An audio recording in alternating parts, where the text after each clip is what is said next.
ಹರಿದು ಹಂಚಿ ಹೋಗಿದೆ ಯಹೂದಿ ಸಮುದಾಯ. ಕಟ್ಟರ್ ಸಂಪ್ರದಾಯವಾದಿ ಧರ್ಮದಲ್ಲಿ ಸಮಾಜವಾದಿಗಳ ಉದಯ.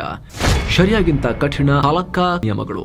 ಹಾಯ್ ಫ್ರೆಂಡ್ಸ್, mastmaga.com ಗೆ ಸ್ವಾಗತ. ನಾನು ಅಮರ್ ಪ್ರಸಾದ್. ರಾಷ್ಟ್ರೀಯತೆ ಅಂತ ಬಂದಾಗ ಮೊದಲು ನೆನಪಾಗೋದು ಯಾವುದು? ಜಪಾನ್, ಇಸ್ರೇಲ್ ನಂತಹ ರಾಷ್ಟ್ರಗಳು. ಅದರಲ್ಲೂ ಕೂಡ ಯಹೂದಿಗಳು ರಕ್ತವನ್ನೆಲ್ಲ ಬಸಿದು ಪುಟ್ಟ ದೇಶವನ್ನ ಕಟ್ಕೊಂಡಿದ್ದಾರೆ. ಆದರೆ ಇದೇ ಯಹೂದಿಗಳ ಒಳಗಿರೋ 4 ಪಂಗಡಗಳ ಸಿದ್ಧಾಂತಗಳು ಒಂದನ್ನೊಂದು ಒಪ್ಪೋದಿಲ್ಲ. ಯಹೂದಿಗಳು ಎಲ್ಲಿಂದ ಬಂದರು ಅಂತ ನಾವು ಈ ವರದಿ ಮಾಡಿದ್ದೀವಿ. ಸಿಕ್ಕಾಪಟ್ಟ ಜನ ನೋಡಿದ್ದಾರೆ, ಇದನ್ನು ನಿಯರ್ಲಿ ಮಿಲಿಯನ್ ಜನ ನೋಡಿದ್ದಾರೆ. ನೀವು ನೋಡಿಲ್ಲ ಅಂದರೆ ಈ ವಿಡಿಯೋ ಎಂಡ್ನಲ್ಲಿ ಇದರ ಲಿಂಕನ್ನು ಕೊಡ್ತೀವಿ, ನೀವು ಟ್ಯಾಪ್ ಮಾಡೋ ಮೂಲಕ ಆ ವಿಡಿಯೋಗೆ ಜಂಪ್ ಆಗ್ಬೋದು. ಈ ವಿಡಿಯೋ ಮುಗಿತಾ ಇದ್ದ ಹಾಗೆ. ಆದರೆ ಈ ವಿಡಿಯೋದಲ್ಲಿ ಯಹೂದಿಗಳ ಒಳಗಡೆ ಯಾವ ರೀತಿ ಸಿಸ್ಟಮ್ ಇದೆ ಅನ್ನೋದನ್ನು ಅರ್ಥ ಮಾಡ್ಕೊಳ್ತಾ ಹೋಗೋಣ. ಅದರಲ್ಲೂ ಸಂಪ್ರದಾಯವಾದಿ ಯಹೂದಿಗಳು ಪಾಲಿಸೋ ಹಲಕ್ಕಾ ನಿಯಮಗಳು ಇಸ್ಲಾಂನ ಶರಿಯಾಗಿಂತ ಭಯಂಕರವಾಗಿವೆ. ದೇಶ ಅಂತ ಬಂದಾಗ ಒಟ್ಟಾಗಿ ನಿಲ್ಲೋ ಯಹೂದಿಗಳು ಸಾಮಾಜಿಕವಾಗಿ ಡಿವೈಡೆಡ್ ಇದ್ದಾರೆ ಕೂಡ. ಎಲ್ಲ ಬಹಳ ಒಟ್ಟು ಏಕತೆ ಹಂಗೇನಿಲ್ಲ. ಇಸ್ರೇಲ್ ಸಮಾಜ ಒಳಗಿಂದೊಳಗೆ ಹೇಗೆ ಒಡೆದು ಹೋಗಿದೆ ಅನ್ನೋದನ್ನು ಕೂಡ ನೋಡಬೇಕು. ಎಲ್ಲ ತುಂಬ ಇಂಟಿಗ್ರೇಟ್ ಆಗಿದ್ದಾರೆ, ತುಂಬ ಒಗ್ಗಟ್ಟಿದೆ ಅಂತೆಲ್ಲ ಮಾತಾಡೋ ಟೈಮ್ನಲ್ಲಿ ಅವರ ಒಳಗಿರೋ ಈ ಪಂಗಡಗಳ ಡಿವೈಡನ್ನು ಕೂಡ ತಿಳ್ಕೊಳ್ಳೋದು ತುಂಬ ಮುಖ್ಯ. ಸ್ನೇಹಿತರೆ, ಮುಸ್ಲಿಮರಿಗೆ ಶರಿಯಾ ಕಾನೂನು ಇರೋ ರೀತಿನೇ ಯಹೂದಿಗಳಿಗೆ ಹಲಕ್ಕಾ ಕಾನೂನಿದೆ. ಆದರೆ ಯಹೂದಿಗಳು ಮೆಜಾರಿಟಿ ಆಗಿದ್ರೂ ಕೂಡ ಈ ಕಾನೂನು ಇಸ್ರೇಲ್ನ ಅಧಿಕೃತ ಕಾನೂನಲ್ಲ. ಯಹೂದಿಗಳ ಕಟ್ಟರ್ ಸಂಪ್ರದಾಯವಾದಿ ಪಂಗಡಗಳಾಗಿರೋ ಹರೇದಿ ಮತ್ತು ದಾತಿ ಪಂಗಡದ ಜನ ಇಸ್ರೇಲ್ ಸರ್ಕಾರ ಈ ಹಲಕ್ಕಾ ಕಾನೂನುಗಳನ್ನು ಅಳವಡಿಸ್ಕೋಬೇಕು ಅಂತ ಹೇಳ್ತಾರೆ. ಅಲ್ಲದೆ ಸರ್ಕಾರ ಧಾರ್ಮಿಕ ನಂಬಿಕೆ ಮೌಲ್ಯಗಳನ್ನು ಪ್ರಮೋಟ್ ಮಾಡಬೇಕು ಅಂತ ಹೇಳ್ತಾರೆ. ಆದರೆ ಇಸ್ರೇಲ್ನಲ್ಲಿ ನಾಗರಿಕ ಕ್ರಿಮಿನಲ್ ಕಾನೂನುಗಳು ಎಲ್ರಿಗೂ ಒಂದೇ ರೀತಿ ಇದ್ರೆ, ವೈಯಕ್ತಿಕ ಕಾನೂನುಗಳಿಗೆ ಆಯಾ ಧರ್ಮಗಳ ಕೋರ್ಟ್ಗಳಿವೆ. ಸ್ನೇಹಿತರೆ, ಇಸ್ರೇಲ್ನಲ್ಲಿರೋ 81% ಯಹೂದಿಗಳ ಪೈಕಿ 8% ಈ ಹರೇದಿಗಳಿದ್ದಾರೆ. ಇದು ಹಲಕ್ಕಾ ಕಾನೂನುಗಳನ್ನು ಕಟ್ಟುನಿಟ್ಟಾಗಿ ಪಾಲಿಸೋ ಆರ್ಥೋಡಾಕ್ಸ್ ಸಮುದಾಯ. 10% ಇರೋ ದಾತಿ ಯಹೂದಿಗಳು ಧಾರ್ಮಿಕ ಆಚರಣೆಗಳಲ್ಲಿ ನಂಬಿಕೆ ಇಟ್ಕೊಂಡಿದ್ರು ಕೂಡ, ಆದರೆ ಇವರಿಗೆ ಹರೇದಿಗಳಷ್ಟು ಕಟ್ಟರ್ಪಂಥೀಯ ಮನೋಭಾವ ಇಲ್ಲ. 23% ಇರೋ ಮಸೋರ್ತಿ ಯಹೂದಿಗಳು ಟ್ರೆಡಿಷನಲ್ ಸಮುದಾಯ ಅಂತ ಇವ್ರನ್ನ ಪರಿಗಣಿಸಲಾಗುತ್ತೆ. ಇವರು ನಾರ್ಮಲ್ ಆಗಿ ಹಬ್ಬ ಹರಿದಿನ ಆಚರಣೆ ಮಾಡ್ತಾರೆ. ಆದರೆ ಯಹೂದಿಗಳ ಮೆಜಾರಿಟಿ ಸಮುದಾಯವಾಗಿರೋ ಹಿಲೋನಿ ಯಹೂದಿಗಳು ಪಕ್ಕ ಸೋಷಿಯಲಿಸ್ಟ್ಗಳು, ಇವರು ಸಮಾಜವಾದಿಗಳು. ಇಸ್ರೇಲ್ನಲ್ಲಿ 40% ಈ ಹಿಲೋನಿ ಯಹೂದಿಗಳಿದ್ದಾರೆ.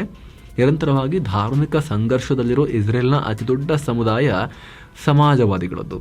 ಇಸ್ರೇಲ್ನಲ್ಲಿರೋ ಪ್ರತಿಯೊಬ್ಬ ಯಹೂದಿ ತಾವು ಈ 4 ಪಂಗಡಗಳಲ್ಲಿ ಒಂದಕ್ಕೆ ಸೇರಿದ್ದೀವಿ ಅಂತ ಗುರುತಿಸ್ಕೊಳ್ತಾರೆ. ನಿಮಗೆ ಆಶ್ಚರ್ಯ ಅನ್ನಿಸ್ಬೋದು, ಯಹೂದಿಗಳಲ್ಲಿ 5ರಲ್ಲಿ ಒಬ್ಬರು ದೇವರನ್ನೇ ನಂಬೋದಿಲ್ಲ.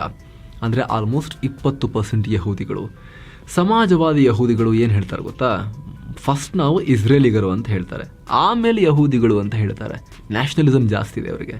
ಸರ್ಕಾರದ ನೀತಿಗಳಿಂದ ಧರ್ಮ ದೂರ ಇರಬೇಕು ಅಂತ ಹೇಳ್ತಾರೆ. ಆದರೆ ಸಂಪ್ರದಾಯವಾದಿಗಳು ತಮ್ಮನ್ನು ತಾವು ಮೊದಲು ಯಹೂದಿ ಆಮೇಲೆ ಇಸ್ರೇಲ್ ಅಂತ ಹೇಳ್ತಾರೆ. ಇದೇ ಕಾರಣಕ್ಕೆ ಈ ಪಂಗಡಗಳು ಒಬ್ಬರಿಂದ ಒಬ್ಬರು ಭಾಳ ಡಿಸ್ಟೆನ್ಸ್ ಮೇಂಟೈನ್ ಮಾಡ್ತಾರೆ. ಯಾವ ರೇಂಜಿಗೆ ಅಂತ ಹೇಳಿದ್ರೆ, ಸಮಾಜವಾದಿ ಯಹೂದಿಗಳಿಗೆ ತಮ್ಮ ಮಕ್ಕಳು ಅಲ್ಟ್ರಾ ಆರ್ಥೋಡಾಕ್ಸ್ ಯಹೂದಿಗಳನ್ನು ಮದುವೆ ಆಗೋದ್ರ ಬಗ್ಗೆ ಕೂಡ ಇವರಿಗೆ ಕಳವಳ ಆತಂಕ ಇದೆ. ಇಲ್ಲ, ಮದುವೆಗೆ ಒಪ್ಪಲ್ಲ ಅಂತ ಹೇಳ್ತಾರೆ. ಸಂಪ್ರದಾಯವಾದಿ ಯಹೂದಿಗಳನ್ನು ಮದುವೆ ಆಗೋದ್ರ ಬದಲು ಲಿಬರಲ್ ಕ್ರಿಶ್ಚಿಯನರನ್ನ ಮದುವೆ ಆಗೋದೇ ಬೆಟರ್ ಅಂತ ಇವ್ರು ನಂಬ್ತಾರೆ. ಎಲ್ಲ ವಿಚಾರಗಳು ಪ್ಯೂರ್ ರಿಸರ್ಚ್ ನಡೆಸಿರೋ ಆನ್ ಗ್ರೌಂಡ್ ಸರ್ವೆಯಿಂದಲೇ ಗೊತ್ತಾಗಿದೆ. ಇತರ ಧರ್ಮೀಯರೊಂದಿಗೆ ಸ್ನೇಹ ಇಲ್ಲ. ಏನು ಸ್ನೇಹಿತರೆ, ಇಸ್ರೇಲ್ನಲ್ಲಿ 14%ಗೂ ಅಧಿಕ ಅರಬ್ ಮುಸ್ಲಿಮ್ಸ್ ಇದ್ದಾರೆ. 2% ಕ್ರಿಶ್ಚಿಯನ್ನರು, 2% ಡ್ರೂಸ್ ಇದ್ದಾರೆ. ಈ ಡ್ರೂಸ್ ಕೂಡ ಒಂದು ಅಬ್ರಹಾಮಿಕ್ ಧರ್ಮನೇ. ಸಿರಿಯಾದಲ್ಲಿ ಇವರು ಜಾಸ್ತಿ ಇದ್ದಾರೆ. ಉಳಿದಂತೆ ಇಸ್ರೇಲ್ನಲ್ಲಿ 1% ಇದ್ದಾರೆ ಇವರು. ಅಲ್ಲಿರೋ ಯಹೂದಿಯೇತರ ಜನರು ಇಸ್ರೇಲ್ ಪ್ರಜಾಪ್ರಭುತ್ವ ದೇಶವಾಗಿದ್ಕೊಂಡು ಅದೇ ಟೈಮ್ನಲ್ಲಿ ಯಹೂದಿ ದೇಶ ಕೂಡ ಆಗಿರೋಕೆ ಸಾಧ್ಯ ಇಲ್ಲ ಅಂತ ನಂಬ್ತಾರೆ. ಜೊತೆಗೆ ಯಹೂದಿ ಕಾನೂನಿನ ಬದಲು ಪ್ರಜಾಪ್ರಭುತ್ವದ ಕಾನೂನು ಇರಬೇಕು ಅಂತ ಅವರು ಎಕ್ಸ್ಪೆಕ್ಟ್ ಮಾಡ್ತಾರೆ ಯಹೂದಿಯೇತರರು. ಈಗಿರೋ ಲೀಗಲ್ ಸಿಸ್ಟಮ್ ಸರಿಯಾಗಿದೆ, ಹೀಗೆ ಇರಬೇಕು ಅಂತ ಹೇಳ್ತಾರೆ. ಹಾಗಂತ ಅವರೆಲ್ಲ ಬಹಳ ಸೆಕ್ಯುಲರ್ ಅಂತಲ್ಲ. ಹೆಚ್ಚಿನ ಅರಬ್ಬರು ನಮಗೆ ಶರಿಯಾ ಕಾನೂನು ಬರಲಿ ಅಂತ ಹೇಳ್ತಾರೆ. ಅವ್ರಿಗೆ ಅವ್ರ ಧರ್ಮ ಮುಖ್ಯ. ಕ್ರೈಸ್ತರು ನಮಗೆ ಬೈಬಲ್ ಬರಲಿ, ಬೈಬಲ್ ಕಾನೂನುಗಳು ಬರಲಿ ಅಂತ ಅವ್ರಿಗೆ ಆ ಆಸೆ, ಅವ್ರ ಧರ್ಮದ ಆಸೆ.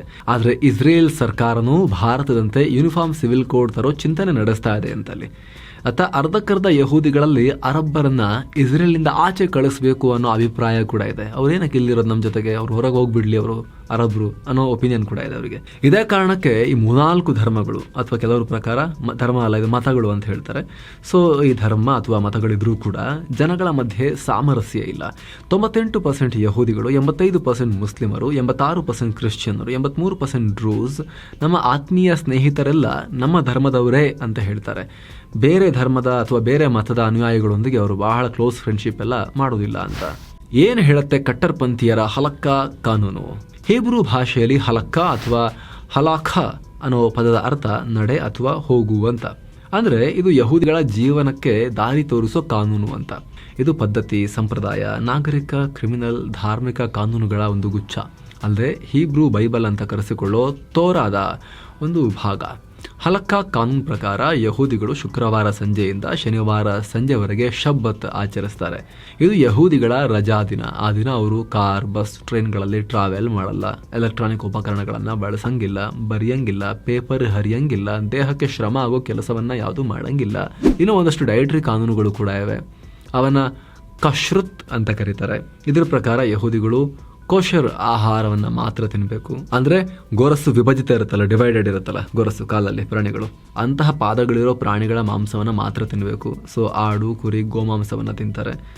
ಯಹೂದಿಗಳು ಗೋಮಾಂಸವನ್ನು ತಿಂತಾರೆ. ಅದರಲ್ಲೂ ಟ್ರೈನಿಂಗ್ ಹಾಗೂ ಸರ್ಟಿಫಿಕೇಟ್ ಪಡೆದಿರೋ ವ್ಯಕ್ತಿ ಕೊಂದಿರೋ ಪ್ರಾಣಿಗಳ ಮಾಂಸ ತಿನ್ನಬೇಕು ಅಂತ ಈ ಹಲಕ್ಕಾ ಕಾನೂನು ಹೇಳುತ್ತೆ. ಹಲಾಲ್ ಕಟ್ ರೀತಿ ಸ್ವಲ್ಪ ಸಿಮಿಲರ್ ಅಂತ ಅನ್ಕೋಬೋದು ನೀವು. ಅಲ್ಲದೆ ಪ್ರಾಣಿಗಳ ಮುಂದಿನ ಅರ್ಧ ಭಾಗ ಮಾತ್ರ ತಿನ್ನಬೇಕು, ಹಿಂದಿನ ಅರ್ಧ ಭಾಗ ತಿನ್ನಂಗಿಲ್ಲ ಅನ್ನೋ ನಂಬಿಕೆ ಕೂಡ ಇದೆ. ಜೊತೆಗೆ ಹಾಲು ಕೂಡ ಈ ಕೋಶರ್ ಪ್ರಾಣಿಗಳನ್ನ ಮಾತ್ರ ಬಳಸಬೇಕು ಅಂತ ಹೇಳಲಾಗುತ್ತೆ. ಒಂದೇ ಊಟದಲ್ಲಿ ಹಾಲಿನ ಪದಾರ್ಥಗಳು ಹಾಗೂ ಮಾಂಸವನ್ನು ಒಟ್ಟಿಗೆ ತಿನ್ನಂಗಿಲ್ಲ. ಹಾಲು ಮತ್ತು ಮಾಂಸದ ಖಾದ್ಯಗಳಿಗೆ ಬೇರೆ ಬೇರೆ ಪಾತ್ರೆಗಳನ್ನೇ ಬಳಸಬೇಕು. ಕೆಲವೊಮ್ಮೆ ಬೇರೆ ಬೇರೆ ಕಿಚನ್ ಕೂಡ ಬಳಸಬೇಕು ಅಂತ ಫಾಲೋ ಮಾಡ್ತಾರೆ. ಹಂದಿ, ಒಂಟೆ, ಕುದುರೆ, ಕಾಂಗರು, ನಳ್ಳಿ, ಏಡಿ, ಸಿಗಡಿ ಅಂತ ಸೀ ಫುಡ್ಡನ್ನು ತಿನ್ನಂಗಿಲ್ಲ ಇವರು ಈ ಹಲಕ್ಕಗಳ ಪ್ರಕಾರ. ಹಾಗೆ bread, cake, cookies, pasta, alcohol ಬಳಸೋ ಹಾಗಿಲ್ಲ. ಹಾಗೆ ಪೆಸಾಚ್ ಅನ್ನೋ ಹಬ್ಬದ ಟೈಮ್ನಲ್ಲಿ ಹುಳಿ ತಿನ್ನಂಗಿಲ್ಲ. ಉಳಿದಂತೆ ನಿಡ್ಡಾ ಅನ್ನೋ ಕಾನೂನು ಪತಿ ಪತ್ನಿಯರ ಸಂಬಂಧದ ಬಗ್ಗೆ ಹೇಳುತ್ತೆ. ಋತುಚಕ್ರದ ಮೊದಲ ದಿನದಿಂದ ಒಂದು ವಾರ ತನಕ ಒಬ್ರು ಮುಟ್ಟಿದ ವಸ್ತುವನ್ನ ಇನ್ನೊಬ್ರು ಟಚ್ ಕೂಡ ಮಾಡಂಗಿಲ್ಲ. ವಸ್ತುಗಳನ್ನ ಆ ರೀತಿ ಫಾಲೋ ಮಾಡ್ತಾರೆ. ಏನು, ಮದುವೆ ವಿಚಾರದಲ್ಲಿ ಪುರುಷ ಪ್ರಾಧಾನ್ಯತೆ ಇದೆ. ವಿಚ್ಛೇದನ ಆಗುವಾಗ ಪತಿ ಪತ್ನಿಗೆ ಗೆಟ್ GET ಅನ್ನೋ ಡಾಕ್ಯುಮೆಂಟ್ ಕೊಡಬೇಕು. ಆತ ಕೊಡಲಿಲ್ಲ ಅಂದರೆ ಮಹಿಳೆ ಪುನರ್ವಿವಾಹ ಆಗಲ್ಲ. ಯಹೂದಿಗಳು ಬೇರೆ ಧರ್ಮಕ್ಕೆ ಕನ್ವರ್ಟು ಆಗಂಗಿಲ್ಲ. ಕನ್ವರ್ಟ್ ಆದರೂ ಹಲಕ್ಕಾ ಪ್ರಕಾರ ಅವ್ರನ್ನ ಯಹೂದಿ ಅಂತಲೇ ಕನ್ಸಿಡರ್ ಮಾಡಲಾಗುತ್ತೆ. ಜೊತೆಗೆ ಅವ್ರನ್ನ ಮುಮಾರ್ ಅಂದರೆ ದಾರಿ ತಪ್ಪಿದ ವ್ಯಕ್ತಿ ಅಂತ ಗುರುತಿಸಲಾಗುತ್ತೆ. ಬೇರೆ ಧರ್ಮದಿಂದ ಯಹೂದಿಯಾಗಿ ಕನ್ವರ್ಟ್ ಆಗೋರು ಎಲ್ಲ ಸಂಪ್ರದಾಯಗಳನ್ನು ಫಾಲೋ ಮಾಡಬೇಕು, ಯಹೂದಿ ಶಿಕ್ಷಣಗಳನ್ನು ಪಡಿಬೇಕು. ಅದಾದಮೇಲೆ ಮತ್ತೆ ಬೇರೆ ಧರ್ಮಕ್ಕೆ ಕನ್ವರ್ಟ್ ಆಗಂಗಿಲ್ಲ. ಇದರ ಜೊತೆಗೆ ಪ್ರಾಮಾಣಿಕತೆ ಇರಬೇಕು, ಬೇರೆಯವರಿಗೆ ಪ್ರೀತಿ ಗೌರವ ಕೊಡಬೇಕು, ದಾನ ಮಾಡಬೇಕು, ಯಾರನ್ನೂ ಕೊಲ್ಲಬಾರ್ದು ಅಂತ ಈ ಹಲಕ್ಕಾ ಕಾನೂನು ಹೇಳುತ್ತೆ. ಆದರೆ ಇದು ಇಂಪಾರ್ಟೆಂಟ್, ಸೆಲ್ಫ್ ಡಿಫೆನ್ಸ್ಗಾಗಿ, ಇನ್ನೊಬ್ಬರನ್ನ ಸೇವ್ ಮಾಡೋಕೆ ಕೊಲ್ಬೋದು ಅಂತ ಹೇಳುತ್ತೆ. ಇವುಗಳನ್ನು ಕಟ್ಟರ್ ಯಹೂದಿಗಳು ಪಾಲಿಸಲೇಬೇಕು ಅಂತ ಹಲಕ್ಕಾ ಹೇಳುತ್ತೆ. ಇನ್ನು ವಾಲಂಟಿಯರ್ ಆಗಿ ಯಹೂದಿ ಧಾರ್ಮಿಕ ಶಾಲೆಗಳಿಗೆ ಸೇರಿ ಅಧ್ಯಯನ ಮಾಡ್ತಾರೆ ಇವರು, ಈ ಆರ್ಥೋಡಾಕ್ಸ್ ಯಹೂದಿಗಳು. ಇವ್ರು ಯಾವ ಲೆವೆಲ್ ಅಂತ ಹೇಳಿದ್ರೆ, ಈ ಆರ್ಥೋಡಾಕ್ಸ್ ಯಹೂದಿಗಳು ಇಸ್ರೇಲ್ ನೇಷನ್ ಇದೆಯಲ್ಲ, ದೇಶ ಅನ್ನೋದಿದೆಯಲ್ಲ, ಅದಕ್ಕಿಂತ ತಮ್ಮ ಧರ್ಮನೇ ಮುಖ್ಯ ಅಂತ ನಂಬ್ತಾರೆ. ದೇಶ ಸುಪ್ರೀಂ ಹೆಂಗಾಗುತ್ತೆ, ನಮಗೆ ಧರ್ಮನೇ ಮುಖ್ಯ, ನೀವು ಹೆಂಗೆ ಕಡ್ಡಾಯವಾಗಿ ನಮ್ಮನ್ನು ಹೆಂಗೆ ಸೇನೆಗೆ ಸೇರಬೇಕು ಅಂತ ಹೇಳ್ತೀರಾ, ನಾವು ಸೇರಲ್ಲ ಅಂತ ಇವರು ಕಡ್ಡಾಯ ಮಿಲಿಟರಿ ಸರ್ವಿಸ್ ಇದೆಯಲ್ಲ ಅದನ್ನು ಕೂಡ ವಿರೋಧ ಮಾಡ್ತಾರೆ ಇವರು. ಉದಾರೀಕರಣದತ್ತ ಯಹೂದಿಗಳು. ಸ್ನೇಹಿತರೆ, ಇಸ್ರೇಲ್ನಲ್ಲಿರೋ ಯಹೂದಿಗಳಿಗೂ ಅಮೆರಿಕ ಸೇರಿದ ಹಾಗೆ ಬೇರೆ ಬೇರೆ ದೇಶಗಳಲ್ಲಿ ಹರಡಿಕೊಂಡಿರೋ ಇತರ ಇಂಟರ್ನ್ಯಾಷನಲೈಸ್ಡ್ ಯಹೂದಿಗಳಿಗೂ ಸಾಕಷ್ಟು ಡಿಫ್ರೆನ್ಸ್ ಇದೆ. ರಾಜಕೀಯವಾಗಿ ಅಮೆರಿಕನ್ ಯಹೂದಿಗಳು 2 ಸ್ಟೇಟ್ ಸೊಲ್ಯೂಷನ್ಗೆ ಸಪೋರ್ಟ್ ಮಾಡ್ತಾರೆ. ಅಂದರೆ ಸಪರೇಟ್ ಇಸ್ರೇಲ್, ಪ್ಯಾಲೆಸ್ತೈನ್ ಎರಡು ಇರಲಿ ಅಂತ ಹೇಳ್ತಾರೆ. ಇದೇ ಕಾರಣಕ್ಕೆ ವೆಸ್ಟ್ ಬ್ಯಾಂಕ್ನಲ್ಲಿ ಯಹೂದಿಗಳಿರೋದನ್ನ ಅಮೆರಿಕನ್ ಯಹೂದಿಗಳು ಸಪೋರ್ಟ್ ಮಾಡಲ್ಲ, ಒಪ್ಪಲ್ಲ. ಅವರು ಧಾರ್ಮಿಕವಾಗಿ ಕೂಡ ಇಸ್ರೇಲ್ನ ಯಹೂದಿಗಳಷ್ಟು ಕಟ್ಟರಪಂಥೀಯರಾಗಿಲ್ಲ, ಡೀಪ್ ಆಗಿಲ್ಲ. ಇನ್ನು ಬ್ರಿಟನ್ನಲ್ಲೂ ಯಹೂದಿಗಳು ಬಹಳ ಲಿಬರಲ್ ಆಗ್ತಾ ಇದ್ದಾರೆ. ಇಸ್ರೇಲ್ನ ಒಳಗಿರೋ ಸಮಾಜವಾದಿ ಯಹೂದಿಗಳು ಕೂಡ ಹಲಕ್ಕಾ ಕಾನೂನುಗಳನ್ನು ಫಾಲೋ ಮಾಡಲ್ಲ. ತೋರಾ ಗ್ರಂಥ ಮನುಷ್ಯನ ಸೃಷ್ಟಿಯಷ್ಟೇ, ತಮ್ಮ ಯಹೂದಿ ಐಡೆಂಟಿಟಿ ಪೂರ್ವಜರು ಹಾಗೂ ಪುರಾತನ ಸಂಸ್ಕೃತಿಯ ಸಂಕೇತ ಅಷ್ಟೇ ಅಂತ ನಂಬ್ತಾರೆ. ಒಂದಷ್ಟು ಕಾರಣಗಳಿಂದ ಆರ್ಥೋಡಾಕ್ಸ್ ಯಹೂದಿಗಳು ತಮ್ಮ ಪಂಗಡ ಬಿಡೋಕೂ ಕೂಡ ಶುರು ಮಾಡಿದ್ದಾರೆ. ಮೊದಲನೇದು ಹಲಕ್ಕಾ ಕಾನೂನುಗಳ ಕಾಠಿಣ್ಯತೆ. ಒಂದಷ್ಟು ರಬ್ಬೀಸ್ ಅಂದರೆ ಧರ್ಮಗುರುಗಳು ಮಹಿಳೆಯರು ಸೇನೆ ಸೇರಬಾರ್ದು ಅಂತಲೂ ಕ್ಯಾಂಪೇನ್ಗಳನ್ನು ಮಾಡೋದು, ಹಾಗೆ ಪುರುಷ ಪ್ರಾಧಾನ್ಯತೆ ಮುಂತಾದ ಕಾರಣಗಳಿಂದ ಆರ್ಥೋಡಾಕ್ಸಿಗೆ ಗುಡ್ ಬೈ ಹೇಳ್ತಾ ಇದ್ದಾರೆ.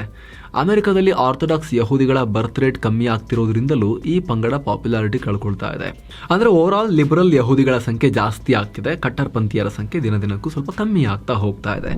ಸೊ ಫ್ರೆಂಡ್ಸ್, ಇದಾಗಿತ್ತು ಯಹೂದಿಗಳ ಒಳಗೆ ಏನೆಲ್ಲ ನಿಯಮಗಳಿವೆ, ಕಟ್ಟರ್ಪಂಥೀಯರು ಏನೆಲ್ಲ ಫಾಲೋ ಮಾಡ್ತಾರೆ, ಹಲಕ್ಕಾಗಳಂದ್ರೆ ಏನು, ಅಲ್ಲೂ ಏಕತೆ ನಡುವೆನೂ ಡಿವಿಷನ್ ಹೇಗಿದೆ ಅನ್ನೋದನ್ನು ತಿಳಿಸ್ಕೊಡುವಂಥ ಪ್ರಯತ್ನ. Thank you so much. ಮತ್ತೆ ಭೇಟಿ ಆಗ್ತಿರೋಣ. ನಮಸ್ತೆ.